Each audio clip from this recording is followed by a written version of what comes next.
ओम शांति। पहले भी रिवाइज कराया है, अभी तक रिमाइंड कराने के लिए पूछ रहे हैं। ज्ञान मार्ग में सबसे कठिन तपस्या कौन सी है? कौन सी स्थिति की तपस्या सबसे कठिन है? ज्ञान मार्ग में सबसे कठिन तपस्या कौन सी है? हाँ, आर्मिक। हाँ, देखते हुए भी नहीं देखना। और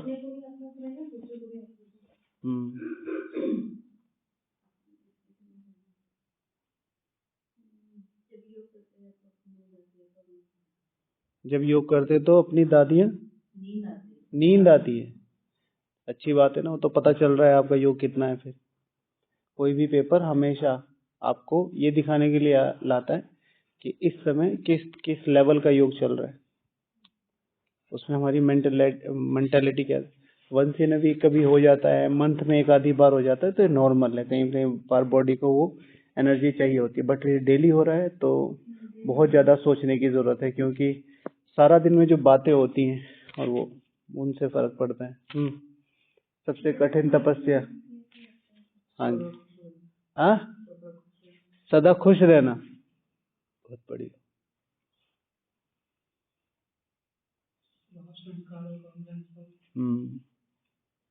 ठीक है, एक आंसर ठीक है। ठीक है, ब्राह्मण जीवन में क्या बोला था याद है? उन्होंने क्या बोला? हाँ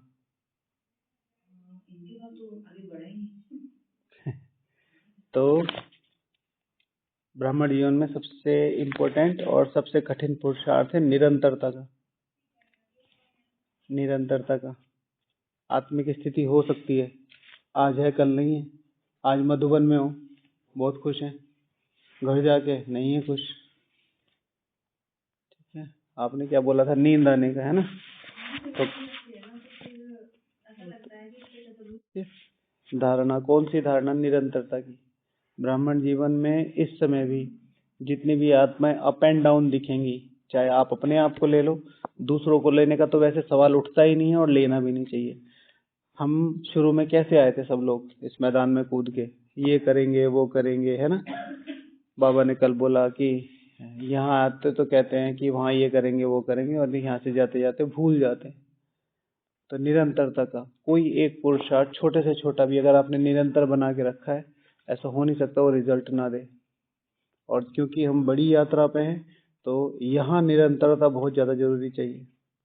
ये इसलिए नहीं होना चाहिए कि बाबा ने कहा, ये इसलिए नहीं होना चाहिए कि ब्राह्मण जीवन की दिनचर्या है, ये इसलिए नहीं होना चाहिए ये श्रीमत है, ये इसलिए होना चाहिए कि मुझे इसका मीनिंग पता होना चाहिए। बहुत सारे लोगों को अमृत वेला, मुरली और शाम का योग छोड़ना पाप लगता है, जो कि है, एक तरीके से है। लेकिन क्यों लगता है? क्योंकि श्रीमत टूट रही है। लेकिन मुझे उसकी वैल्यू पता हो, जैसे बचपन से हमें सिखा दिया गया है कि भाई हाथ जोड़ के नमस्ते करनी है, राइट? लेकिन हाथ जोड़ के नमस्ते करनी क्यों होती है? पैर छू के नमस्ते करनी क्यों होती है? पता है भाई? रिगार्ड तो अस्सलाम वालेकुम करके भी कर सकते हैं, हाथ जोड़ के क्यों नहीं? हाँ, सर झुका के भी कर सकते हैं। हाथ जोड़ के नमस्ते क्यों करते हैं? हाँ?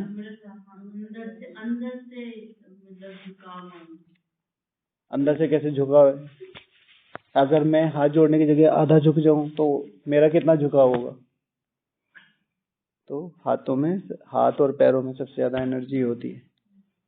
ठीक है, तो एनर्जी ऑफ ट्रांसफॉर्मेशन, जब हम अपने दोनों हाथों को जोड़ते हैं, आप कोई भी चीज करते हैं, वो लेते हैं, क्या कहते हैं, आरती की जो वो लेते हैं, वो भी हाथों से ही लेते हैं, हाथ जोड़ते हैं, या किसी को वो करते हैं एनर्जी की तरह से। तो पुराने बनाए हुए नियम है, खैर। लेकिन मम्मी पापा ने बता दिया तो हम बचपन से करते आ रहे। यहाँ पर भी मुरली, अमृत वेला, नुमा शाम बता दिया। नियम निभाना पुरुषार्थ नहीं है। हाँ, आप उनसे अच्छे हो, लेकिन रेगुलर नियम निभाना एक बहुत बड़ा पुरुषार्थ है। और रेगुलर नियम निभा के उसमें से कुछ निकाल पाना, वो तो बहुत अच्छा है, बहुत ज्यादा अच्छा और ऊपर का पुरुषार्थ है। तो इसीलिए चाहे यहाँ की बात है चाहे घर की बात है, जितना ज्यादा आप रेगुलर है अपनी चीजों में, तो आप उस चीज पे प्राउड फील कर सकते हो कि हाँ ये मेरे लिए है और मैं इसे कर सकता हूँ। ओके, तो आज की मुरली में बाबा ने बोला था कि अनेक प्रकार के सोशल वर्कर्स होते हैं, वह जिस्मानी है, तुम हो रूहानी। उनकी जिस्मानी सर्विस है, तुम्हारी रूहानी सर्विस है। हर एक को तुम यात्री बनाते हो। यह है बाप के पास जाने की रूहानी यात्रा। यह है बाप के पास जाने की रूहानी यात्रा। तो इसमें टॉपिक बनाया था कि हर एक को रूहानी यात्री बनाने के लिए किन किन चीजों का पता होना आवश्यक है, किन किन चीजों का अनुभव होना आवश्यक है। हम किसी को रूहानी यात्री बना रहे हैं, मतलब बाबा का परिचय दे रहे हैं उसको, तो किन किन चीजों की आवश्यकता है बताइए, किसको पता है, कौन लिख के लाए?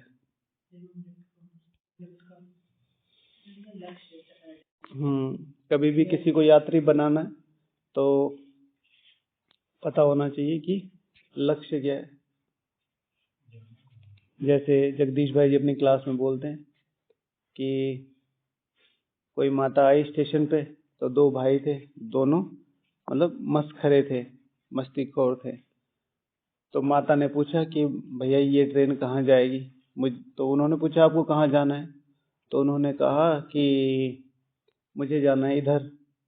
तो वो दूसरी ट्रेन में जानबूझ के बिठा के आ गया और फिर आके मस्ती कर रहा है, मतलब एक कहानी है, आके मस्ती कर रहा है कि मैंने उस माता जी को दूसरी ट्रेन में बिठा दिया और हंस रहे हैं। तो दूसरे को उसकी रास्ते से हटा के, जब मंजिल नहीं पता है और आप उस चीज को एंजॉय कर रहे हो, तो वो तो और ही ज्यादा खतरनाक है। लेकिन यहाँ पर भी कई बार हमें ही नहीं पता होता कि जाना कहाँ है। बहुत सारे लोगों को ब्राह्मण जीवन का अर्थ क्या पता है? मुरली सुनना, अमृत वेला करना, शांति मिलना, पाप विकर्म विनाश होना, लेकिन है क्या? ये सारी चीजें किस एक चीज में आ जाती है, वो इम्पोर्टेंट है। तो जैसे आपने कहा M and object, M and object, लेकिन एम एंड ऑब्जेक्ट है क्या? एम एंड ऑब्जेक्ट, ब्राह्मण जीवन की एम एंड ऑब्जेक्ट क्या है बताओ? ब्राह्मण जीवन का रिजल्ट नहीं, ब्राह्मण जीवन की एम एंड ऑब्जेक्ट क्या है?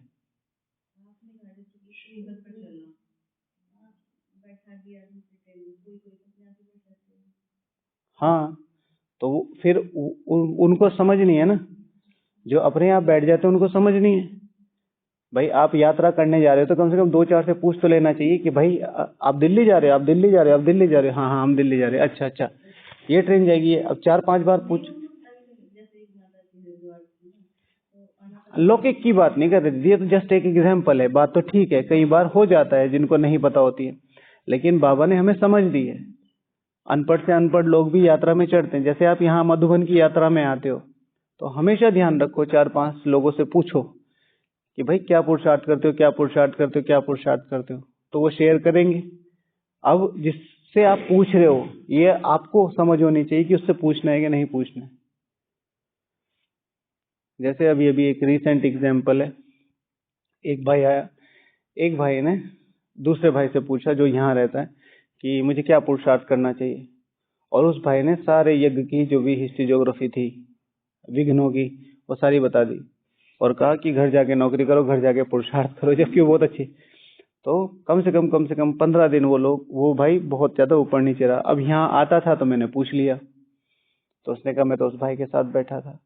तो हमेशा, जैसे पहला तो है मुझे मंजिल का पता होना चाहिए, एग्जैक्ट मंजिल क्या है। तो ब्राह्मण जीवन का जो उद्देश्य है, ब्राह्मण जीवन की जो मंजिल है, वो है संपूर्ण पावनता, जैसे बाबा अपने शब्दों में कहते हैं फरिश्ता स्वरूप। और ब्राह्मण जीवन का रिजल्ट क्या है? सर्वोच्च देवी देवता बनना। रिजल्ट, अचीवमेंट, प्रोसेस क्या है कि मुझे ये पूरा कोर्स पूरा करना है। पूरा कोर्स क्या है? संपूर्ण पावनता का। और फिर उससे रिजल्ट क्या मिलेगी? मुझे ये वाली नौकरी मिलेगी। समझे? तो मंजिल पता हो। तो फिर दूसरा हमने कहा है कि हम एक लंबी यात्रा पे है, तो किसी से रास्ते में कुछ भी लेना या देना, खासतौर से लेना नहीं है। अजनबियों से बहुत ज्यादा अपनी संभाल करनी है, और अजनबियों से बच के रहने का सबसे अच्छा तरीका क्या है? हमारा मेन स्लोगन, चुप रहने का, सुख देने का। आप चुप हैं, वो ऑटोमेटिकली ही सुख है। एक फेमस फ्रेज है कि biggest problem comes from too much talking. ठीक है, जितनी ज्यादा बड़ी समस्या है उसकी ज्यादातर कारण होता है बहुत ज्यादा बोलना। इसलिए किसी से भी बाबा कहते हैं दान पात्र देख के देना है, लेकिन दान पात्र देख के लेना भी है। देना तो है ही, लेना भी पात्र देख के है।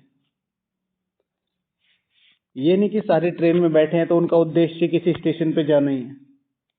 बहुत सारे का उद्देश्य है कि आपका सामान लेके बीच में उतरना। ये आपको संभाल करनी है कि आपको अपने सामान की रक्षा कैसे करनी है।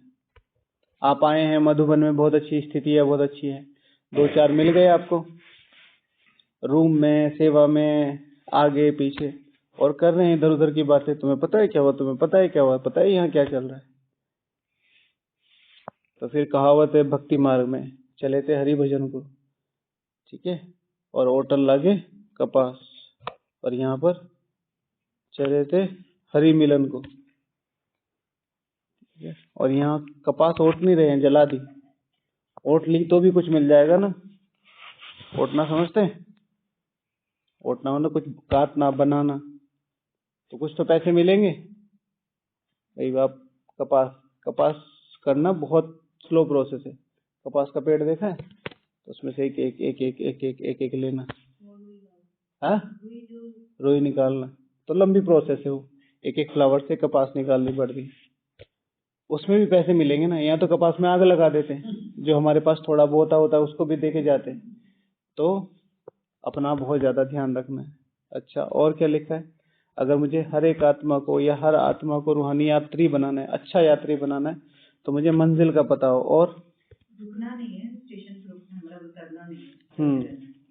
ठीक है, तो भगवान पर भरोसा और अपने पे आत्मविश्वास रखे। ये लंबी यात्रा है, रुकने का मतलब रुकना नहीं है, रुकना नहीं है। निरंतरता का पुरुषार्थ ही आपको पार लगाएगा। अप एंड डाउन होंगे, कई बार बताया। 18 जनवरी 1969 की आखिरी वाणी, गिर उठ गिर उठ गिर उठ, बच्चे विजयी तुम्हें ही बनना है। और रुस्तम से माया हमेशा रुस्तम होकर लड़ेगी। भाई 84 जन्म मिल रहे हैं आपको, 84 जन्म, ठीक है।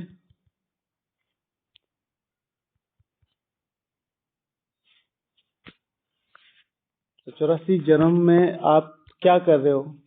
ये 100 साल, और इन 100 साल में भी लास्ट के कुछ जन्म आपको करना है। तो क्या करना है? अब भगवान पर भरोसा, निश्चय, जिसे बाबा था निश्चय बुद्धि विजयंती। और इसका एग्जाम्पल है, आप ही का ही एग्जाम्पल है।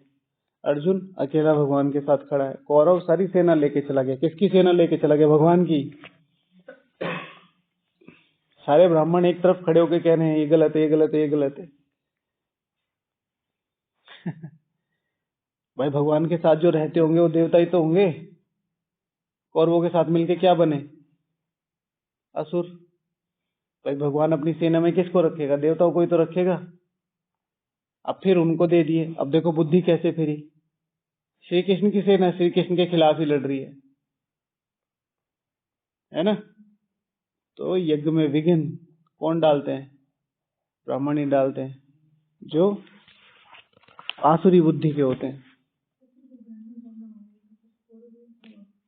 नंबरवार पुरुषार्थ अनुसार तो कहेंगे ब्राह्मणी, वहां की भाषा में कौरव कहेंगे, यहाँ तो ब्राह्मणी कहेंगे।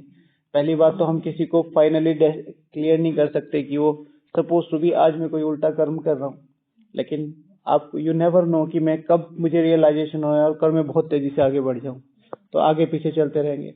और सबसे अच्छा एग्जाम्पल मैं खुद का ले लूं, मैं कभी भी अपने आप को कौरव या असुर नहीं कहूंगा, जबकि दिन में कितनी बार गलत काम होते हैं।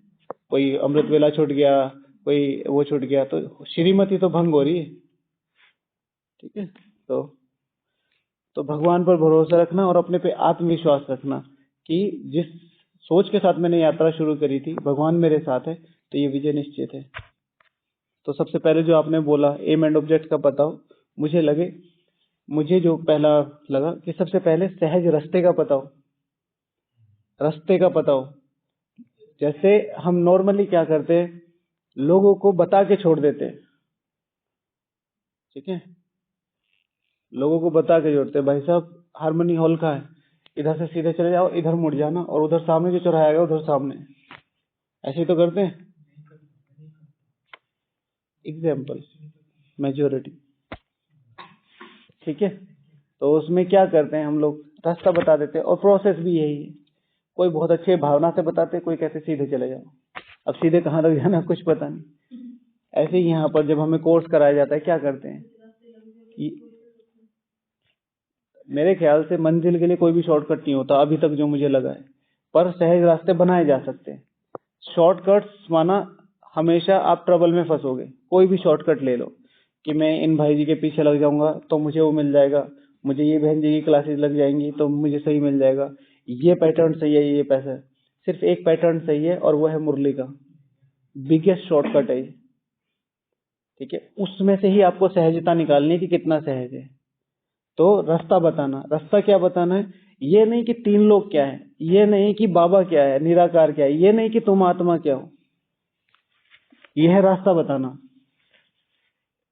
और सहज रास्ता बताना कि आत्मा है निराकार, कर क्या सकती है, परमात्मा है निराकार, कर क्या सकता है। तीन लोग का महत्व क्या है तुम्हारे जीवन में। सपोज टू मैं यहाँ बैठा हूँ, तीन लोग का क्या महत्व है। अगर बीइंग लॉजिकल माइंड या मैं एक इंटेलेक्चुअल, बाहर की दुनिया में तो मुझे इंटेलेक्चुअल कहा जाएगा, तो कहेंगे कि तीन लोग का महत्व क्या है, मैं तो यहीं बैठ के योग लगा सकता हूँ। तो तीन लोग का महत्व है वो जो एक एनर्जी सोर्स है वहां पर, जो यहाँ रहते हुए उसका फायदा उठाया जा सकता है। वो अगर हम उसको बता दें तो वो उस पर काम करेगा। हम बता देते परमधाम ये वो जैसे भैया आए थे, नीलेंद्र भाई आते हैं लास्ट में, तो वो लगभग 10-15 साल से ज्ञान में, उनको बीज रूप अवस्था की एक ही चीज पता है और ज्यादातर को यही पता है।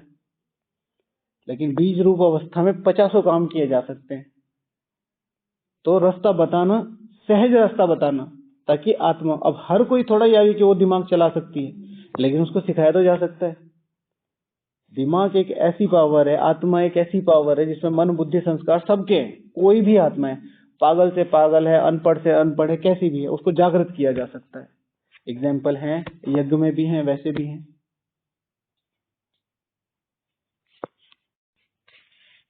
तो सिर्फ एक चीज ध्यान रखना कि मुझे उनको सहज रास्ता बताना है।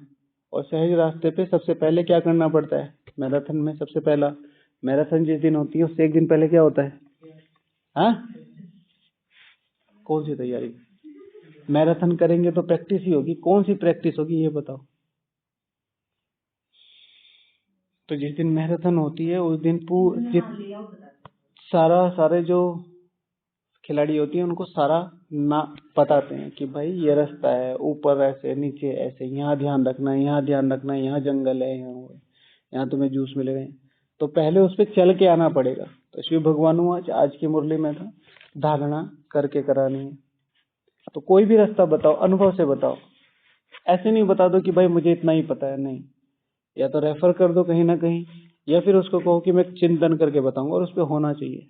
अगर आप सीधे ये कह देंगे कि नहीं सिर्फ वो ऐसे, हमें तो ऐसे ही पता है, बहुत सारे कोर्स ऐसे ही तो कराए जाते हैं।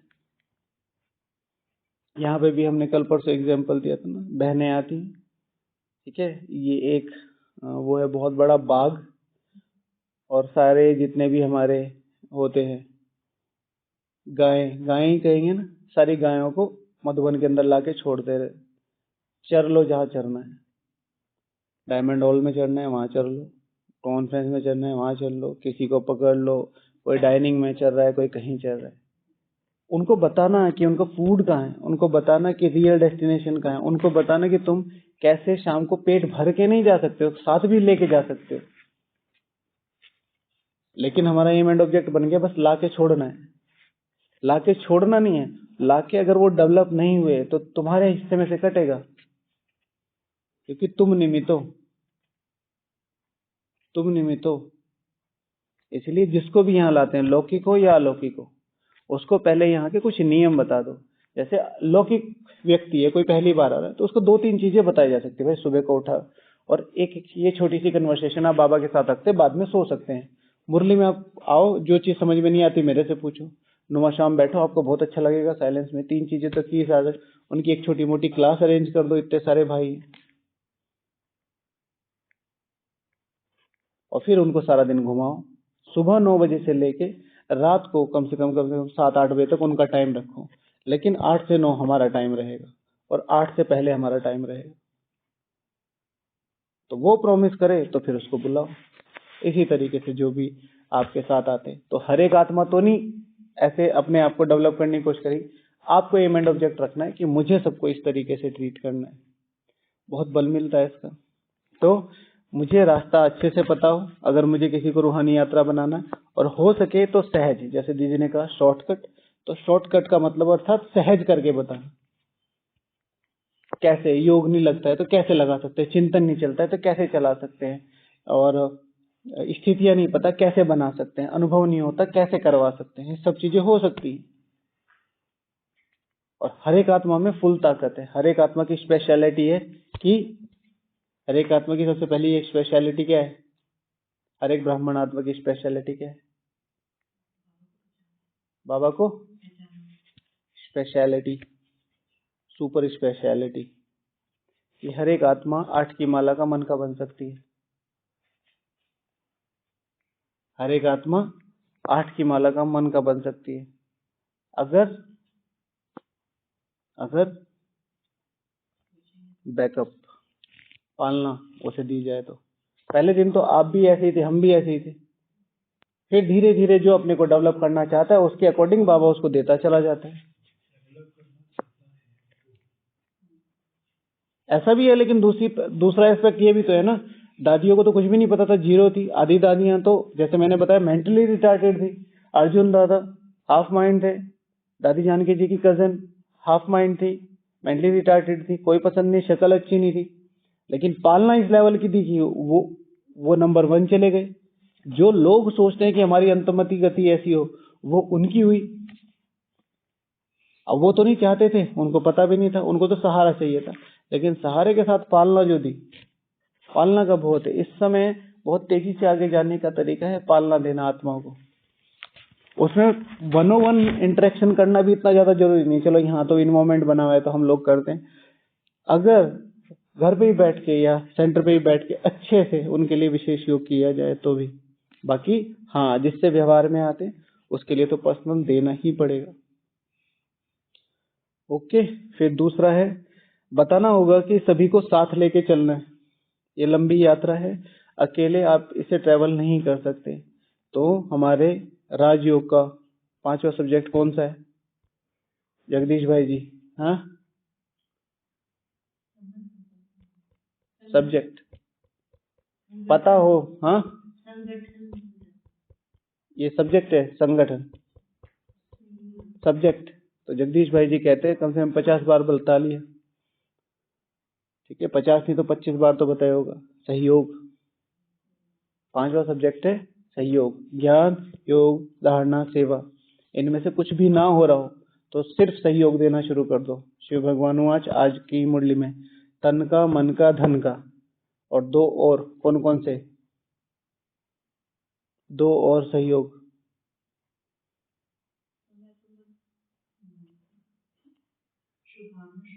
जन, तन, मन, धन, जन, 2 जन कौन कौन से?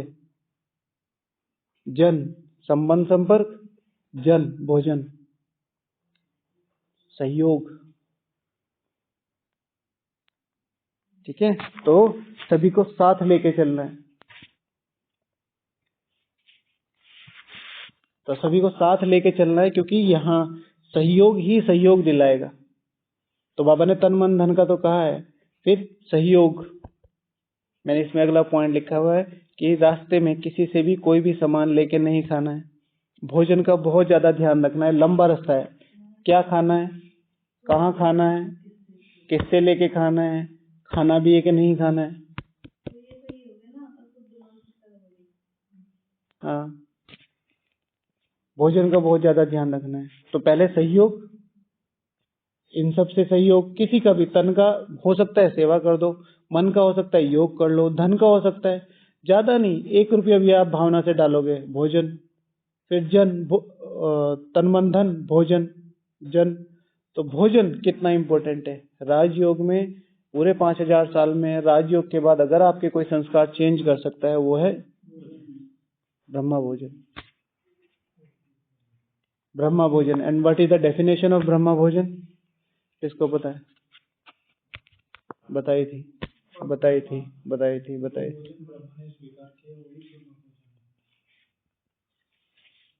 तो फिर आप कैसे करोगे ब्रह्मा ने स्वीकार कर लिया था? भोजन, ब्रह्मा भोजन की परिभाषा, वो जो श्रवण आ रहा है, पढ़ नहीं रहे आप लोग? ऐसे आके बैठ जाते हैं ना, जैसे पहली बार आए हो। वो जो बुक आई है वो पढ़ नहीं रहे आप? क्या कर रहे हो फिर? 5 मिनट लगते हैं 4 पेज पढ़ने में। वहां वाली बता दो कोई एक आधी पॉइंट जो वहां पढ़ी हो, तो फिर पढ़ने का क्या फायदा? हाँ,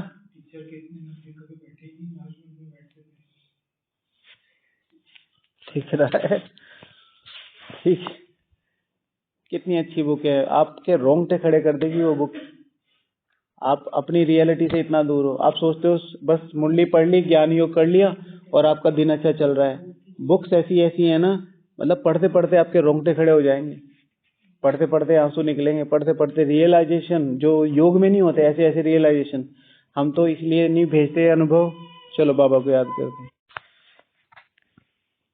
ब्रह्मा भोजन एक बुक आई है, ले लेना, कल से ही पढ़ना शुरू कर दो। क्या आप ढूंढते हो ना कि मधुबन में आके कोई फ्रेंड मिल जाए, कोई सबसे बढ़िया बेस्ट फ्रेंड है बुक, खास तौर से हिस्ट्री की बुक। रोज 2 या 3 पेज, रोज मैक्सिमम 2 या 3 पेज बस, और मैक्सिमम हो सके तो 10 तक पहुंचो, 10 तक भी ना पहुंचो, मैं तो यही कहता हूँ। हमें कोई तैयारी थोड़ा ही करनी कि हमें 6 महीने बाद एग्जाम देना है, हमें तो उसे इम्बाइब करना है, ठीक है ना, कंसोलिडेट करना है अपने अंदर ना, कंज्यूम नहीं करना कि भाई हाँ यहाँ लिखना है, यहाँ पढ़ना है, वहां देना है, कंज्यूम नहीं करना है हमें। वो कंसोलिडेट, हजम हो जाना चाहिए, मेरी नसों में हजम हो जाना चाहिए।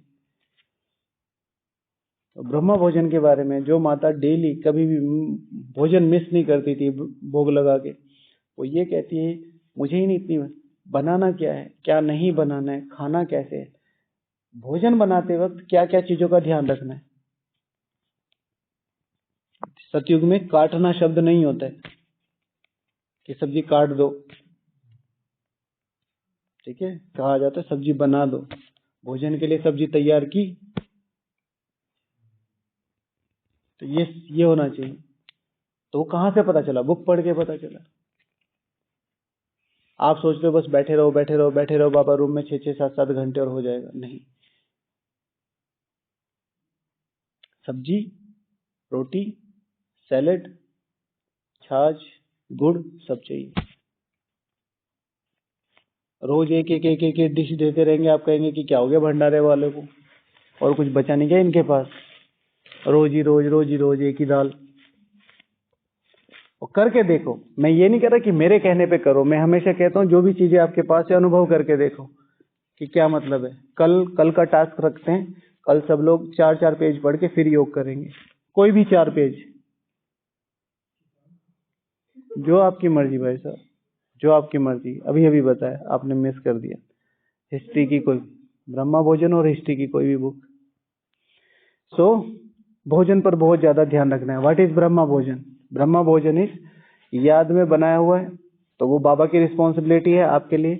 आपकी रिस्पॉन्सिबिलिटी है याद में और साइलेंस में खाना, भोग लगा के।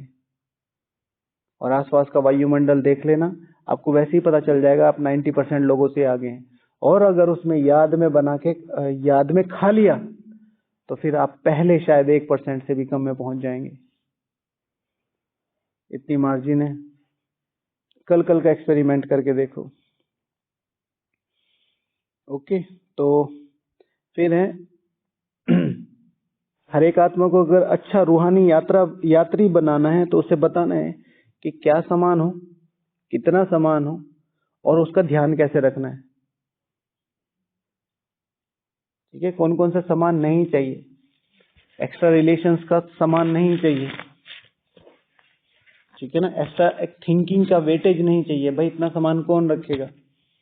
कौन था, हमारी एक दीदी थी, वो यहाँ आई तो बड़ी भावना वाली है, बहुत अच्छी, तो मधुबन के लिए बहुत भावना, तो यहाँ आई और यहाँ सारी बुक्स खरीद ली कि मैं ये भी पढ़ूंगी, ये भी पढ़ूंगी, ये भी पढ़ूंगी। और फिर मुझे फोन आता है कि भैया बुक्स हमसे उठ नहीं रही हैं। तो फिर मैं गया स्कूटी लेके बुक्स उठा के लाया। फिर नेक्स्ट टाइम आई तो आधी आधी करके लेके गई। ठीक है, भोजन अच्छा अच्छा बनाना है, उठ ही नहीं रहा है, उठ ही नहीं रहा है। और क्या इतने की जरूरत है रियली में? जितना हम लेके चल रहे हैं इतनी की जरूरत है? वो हो जाएगा? नहीं नहीं, कोई और भी मिलेगा तो।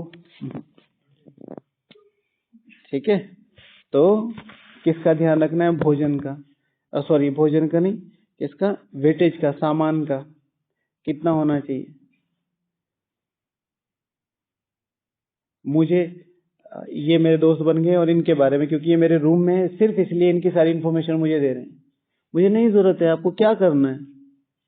मेरा उनसे कोई कार्मिक अकाउंट नहीं है। आप इस तरह बोल के इन्फॉर्मेशन देके और कार्मिक अकाउंट शायद क्रिएट कर रहे हैं, अपना भी और मेरा भी। उसका कुछ नहीं जाएगा, उसका कुछ नहीं जाएगा, लेकिन वो आपके योग में से कट जाएगा।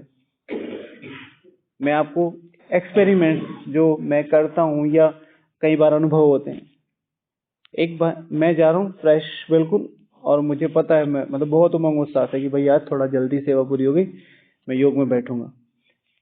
एक भाई जी मिले रास्ते में, उन्होंने मुझे आधा कप चाय दी क्योंकि उनके पास एक्स्ट्रा थी। तो मैंने, जबकि मैंने पी रखी थी तो मुझे स्वीकार नहीं करनी चाहिए थी। अब चाय पी है तो बैठ के कोई चाहिए भी, तो मेरे साथ खड़े हो गए और उन्होंने मुझे सिर्फ 4 या 5 बातें बताई, ऐसे ऐसे ऐसे कैसे चलेगा। और मैंने कुछ भी नहीं, ना कोई रिएक्शन दिया है ना कुछ, बस हूँ बोली है। और मेरा पूरा दिन फ्रेश है, मुझे पता है ना मेरा तो। और मैं कम से कम 1 घंटा सोता रहा 6 से 7 बजे तक, और मुझे यही नहीं पता ये हो क्यों रहा है। और फिर 7 बजे थोड़ा योग लगना शुरू हुआ, तब जाके रियलाइज होने कि तुम तो चाय पी के आए हो।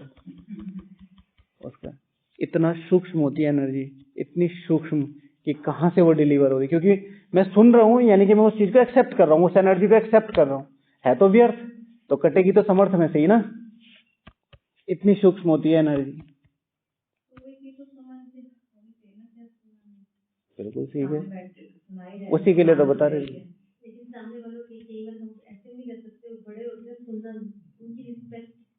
इन चीजों में नहीं, प्रैक्टिकल सिचुएशन नहीं, इन चीजों में अब बहुत सारी, जैसे आप सारा दिन फोन कान पे लगा के रखते हैं, ऐसी चीजों में आप अर्जेंट फोन लगा के तुरंत हट जाइए वहां से। मतलब सेफ्टी तो आपको ही रखनी है। अगर मान लिया वो बड़ा आया भी है तो वो भी तो आपका एक कार्मिक अकाउंट है, आपको ही क्यों सुनाने है। ठीक है, तो बचना तो आपको ही। दूसरी बात दीदी ने कहा कि इतनी समझ होनी चाहिए, उसी समझ के लिए बता रहे हैं, उसी समझ के लिए बता रहे हैं। जो पहला टॉपिक था, पहला पॉइंट था ना, अच्छा रास्ता अच्छे से बताओ। अगर रूहानी यात्री बता रहे हैं तो ये अनुभव हुआ है, इसलिए आपको बता रहे हैं। अब उतनी समझ हमें नहीं थी, इसलिए तो डेवलप करवा रहे हैं। ठीक है, कि सुनना। ठीक है, मैं तो यहाँ 15 साल हो गए, तो मेरा फिर भी चल जाएगा, चलेगा नहीं वैसे। आप तो 15-20 दिन, महीने 2 महीने के लिए आते हो, और उसमें भी फिर इतना नुकसान करा के जाओगे तो कैसे होगा, है ना। अच्छा, फिर हाँ, बार बार होता है दीदी। अगर बार बार नहीं होता तो कम से कम 108 नहीं, 16,108 मम्माएं निकल चुकी होती। शिव भगवान वाच नहीं, मम्मा वाच है। पुरुषार्थी वो जो एक गलती दोबारा ना करे। तो यानी कि अगर जो दोबारा गलती नहीं कर रहा, तो मम्मा को संपूर्ण बनने में 28 साल लगे, हमें हो गए 90 साल, तो 30 या 90, तो कम से कम 3-4 मम्माएं तो निकल जानी चाहिए जी। समझ रहे हैं कैलकुलेशन। और हमें ये नहीं पता होता कि एक होता है फिजिकल रिएक्शन, एक होता है सटल रिएक्शन। मैं आपसे बात नहीं कर रहा हूं, मेरी कोई बात भी नहीं हो रही है, मैं आपको देख भी नहीं रहा हूं, बट वो जो पिछला है वो उसी परसेप्शन पे क्रिएट हो रहा है सब कुछ। पिछली बार ये देखा था, पिछली बार ये होता, पिछली बार ये सुना था, पिछली बार ये होता, वही एनर्जी क्रिएट होती है। तो वो तो बहुत सटल हो जाता है फिर। अच्छा, अपने सामान का ध्यान रखना, समय का ध्यान रखना, समय का ध्यान रखना। ये मैराथन है, इसका मतलब ये नहीं है कि सालों तक भागते ही रहो, इसकी एक टाइमिंग है। इसकी एक टाइमिंग है, पहले तो पूरी करना बहुत बड़ी बात है, फिर टाइम लिमिट से पूरी करना। और खुशखबरी और दुख खबरी दोनों एक ही है कि टाइम कम है। खुशखबरी भी यही है, अगर कम टाइम में आपने पूरी कर वर्ल्ड रिकॉर्ड बन जाएगा, और कम टाइम है इसलिए आपको थोड़ा सा फास्ट भी भागना पड़ेगा, लेकिन टाइम है। आज भी कोई दीदी आए हुए थे, उनके साथ बैठे थे सेंटर की, तो कह रहे कि क्या करना चाहिए अभी ऐसी पुरुषार्थ के लिए। मैंने कहा कि कुछ होगा, सेंटर्स पे चलता रहता है, सब जगह अपनी अपनी परिस्थिति। मैंने कहा आज तक भी ये जो 12:05 हो रहे हैं पास, अभी तक भी अगर सारा छोड़ के आज से शुरू किया जाए तो भी पहुंच सकते हैं बहुत अच्छी पोजीशन में, बहुत अच्छी पोजीशन में, अगर रियलाइजेशन ठीक से हो तो। ओके, तो समय का ध्यान रखें, समय कम है इसलिए चलते रहना है, जैसे कहा ना निरंतरता का पुरुषार्थ। उसके बाद है 2 टाइम हमारी स्पीड बहुत तेजी से बढ़ सकती है, एक सुबह और एक शाम की छाव में। सुबह की ठंडक में, शाम की ठंडक में जो यात्रा है वो अच्छी कवर की जा सकती है। जैसे हमारे यहाँ कावड़ होती है, तो जब शिव भक्त होते हैं तो सुबह और शाम बहुत तेजी से चलते हैं क्योंकि ठंडक होती है, बॉडी में एनर्जी होती है। इसी तरीके से अमृत वेला और नुमा शाम, ये यात्रा अच्छी कवर की जा सकती है। तो अमृत वेला को एक्सटेंड किया जाए और नुमा शाम को एक्सटेंड किया जाए तो चीजों को अच्छी तरीके से कवर किया जा सकता है। फिर पानी, यात्रा में पानी जरूर लेके जाना है, लेकिन पानी अपने घर से लेके जाएंगे तो ज्यादा अच्छा है। भारत में कहावत है कि कोस कोस पे बदले पानी, ठीक है ना। और हर ऐसे था कि हर कोस कोस पे बदले पानी, हर कोस पे बदले बानी, मतलब इतना डाइवर्जन है हमारी उसमें। तो पानी का फर्क सबसे ज्यादा पड़ता है बॉडी पे। जैसे यहाँ पर आते हैं तो जितने भी विदेशी वगैरह आते हैं तो अगर बीमार पड़ते हैं तो बहुत सारा फर्क पड़ता है कि पानी चेंज होता है, बॉडी पूरा उसी पे बनी हुई है। तो ज्ञान जल अपना लेके चलना है, मुझे कौन सा ज्ञान में चिंतन करना है, ये करना है वो करना है। बाहर वालों का अगर आप पानी पी भी रहे हैं तो उसको देखो, आराम से देखो कि क्या ये जरूरी है या नहीं है। बहुत सारे लोग हैं ना, आपको रास्ते में खड़े होके ज्ञान को एक्सचेंज करना खतरे से खाली नहीं होता। रास्ते का पानी नहीं पीना चाहिए। बैठो, आपके पास 10 मिनट है ना, बैठो आराम से चर्चा करेंगे ना। या आप पर्टिकुलरली वॉकिंग के लिए जा रहे हैं तो बात अलग है, लेकिन रैंडमली आप मिल गए और फिर एक टॉपिक पे निकल पड़े, फिर आप अपने तर्क दे रहे हैं, वो अपने भी तर्क दे रहे हैं, ड्रामा ये है ड्रामा वो, और फिर उधर से आ रहे हैं दोनों के, मुझे आपसे बात नहीं करनी, ठीक है ठीक है ना। हाँ, कि पता नहीं क्या क्या बताते रहते हैं। तो एक दूसरे की अंडरस्टैंडिंग होना जरूरी है। अगर हम आपस में शेयर कर रहे हैं तो अंडरस्टैंडिंग होना बहुत ज्यादा जरूरी है। तो ज्ञान जल जरूर लेके चले कि मुझे पूरे रास्ते इस पानी को पीना है, मतलब टपकता रहना चाहिए बुद्धि में मेरी, फिर कोई मुझे करेगा ही नहीं। और किसी को कुछ शेयर करना है? टाइम हो रहा है। टिकट बताइए कौन से टिकट लेंगे? तो पहले बता दिए टिकट, तो फिर भी आप बताइए, आप बताइए आपकी कौन सी है? याद की टिकट होती है? टिकट का मतलब क्या होता है पता है आपको? टिकट का अर्थ होता है कि उस पर लिखा रहता है कि आपको कहाँ तक जाना है। तो सबसे पहले जो बोला टिकट माना लक्ष्य, आपकी जो यात्रा शुरू होती है उस पर लिखा रहता है। यात्रा का फ्यूल हो सकता है, जैसे हमने कहा जल, इसी तरीके से अगर आप कार में जाने तो याद का जो पेट्रोल है वो जरूर होना चाहिए। वही आपको जितना ज्यादा याद का पेट्रोल होगा उतना ज्यादा आपको आगे ले जाएगा। दूसरे की सीट पे बैठेंगे तो उठा देगा। और दूसरे की सीट पे क्या क्या नुकसान होता है? अगर आप एरोप्लेन में दूसरे की सीट पे बैठे हैं तो क्या नुकसान होता है? पेनल्टी तो नहीं, खाली है सीट, पैसा भी नहीं बदलेगा, इकोनॉमी है सारी, पहचान बदल जाती है। तो उससे क्या फर्क पड़ता है? ना ना, ऐसे नहीं। तो एरोप्लेन में खासकर ऐसा होता है। वैसे तो सब जगह जहाँ पे भी आपकी सीट रिजर्व हो वहीं बैठना चाहिए। इन केस अगर प्लेन क्रैश हो जाता है तो आपको आइडेंटिफाई करने में इजी रहता है कि भाई ये कौन है हाँ, ये लॉजिक है। ये लॉजिक है। सपोज टू भी आपने मेरी सीट से चेंज कर दिया तो मेरी बॉडी आपके घर और आपकी बॉडी मेरे घर पहुंच जाएगी। ये रियलिटी है। ये क्या है? जो सीट होती है उसके बेसिस पे वो जैसे रिवॉर्ड वगैरह होते हैं कुछ, अगर हाँ वो फिर उसी को मिलता है डेली उसमें मिलता है वो नाम टिकट ही लेके। उसी को सीट नंबर के साथ। ओके चलो पूरा करते हैं फिर कल मिलेंगे। ओम